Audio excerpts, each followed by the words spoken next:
Hello everyone, আশা করি সবাই ভালো আছেন। আমি যে আগের দুটো রেসিপিতে আমি বলেছিলাম যে আমি আমার একদিনের যেটা ব্রেকফাস্ট, লাঞ্চ এবং ডিনারের মেনু শেয়ার করব, যেটা হেল্প করবে আপনাদেরকে ডায়েট কন্ট্রোল করতে, ওয়েট লুজ করতে। সো সেই কথা মতো আমি এখন আমার ওই দিনের ডিনারের রেসিপিটা নিয়ে চলে আসলাম। খুবই সহজ, খেতে খুবই মজা, খুবই ফিলিং, অন্যরকম লাগবে। দুপুরে লাঞ্চে যেহেতু মিট ছিল, সো রাতে একটু হালকা খেলেও আমাদের শরীরটাও ভালো থাকবে, আমরা খুব ভালো ফিল করব। তো চলুন আমি দেখিয়ে দিই আমি কীভাবে সালাডটা তৈরি করলাম, যেটা একদম সিম্পল ইনগ্রিডিয়েন্টস, খেতে খুবই মজা। তো আমি নিয়ে নিয়েছি এখানে এই 4-5টা লেটাস, অর্ধেকটা টমেটো, একটা লাল মরিচ, কাঁচা লাল মরিচ, আমি ইউজ করবো ফেটা চিজ, আর এদিকে আছে লবণ, yogurt, olive oil, black pepper. So এগুলো সব কিছু দিয়ে আমি সালাডটা তৈরি করব। তো এখানে আমি টমেটো, কাঁচামরিচ আছে নিচে, কাঁচামরিচ, ফেটা চিজ, লেটাস, এগুলো সব সালাদের মতো করে কেটে নিলাম।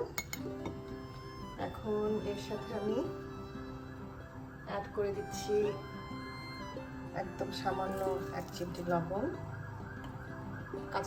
কাঁচা লাল মরিচ যেটাই হোক, একটুখানি আমি এই জন্য ব্ল্যাক পেপার দিচ্ছি, জাস্ট টেস্ট।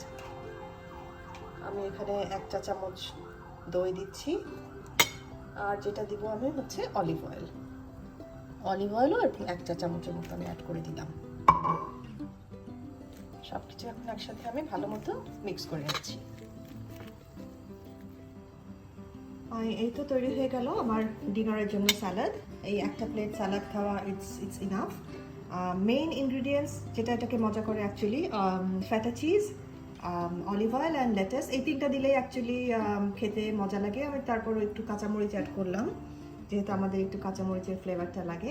আপনারা চাইলে কিন্তু মেয়োনিজ অ্যাড করতে পারেন ইনস্টেড অফ ইয়োগার্ট, বাট যেটা আমি ইয়োগার্ট ইউজ করলাম কারণ আমি যেহেতু ওয়েট লুজ রেসিপি দেখাচ্ছি ডিনারের জন্য।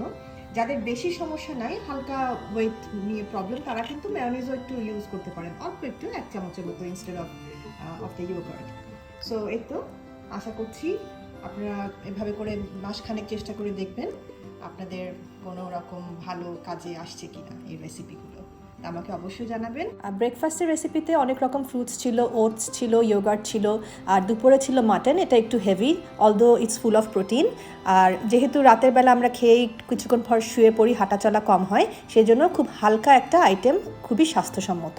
আশা করছি আমার এই ব্রেকফাস্ট, লাঞ্চ এবং ডিনারের রেসিপির আইডিয়াগুলো আপনাদের কাজে লাগবে, চেষ্টা করে দেখবেন এবং অবশ্যই আপনারা উপকৃত হবেন।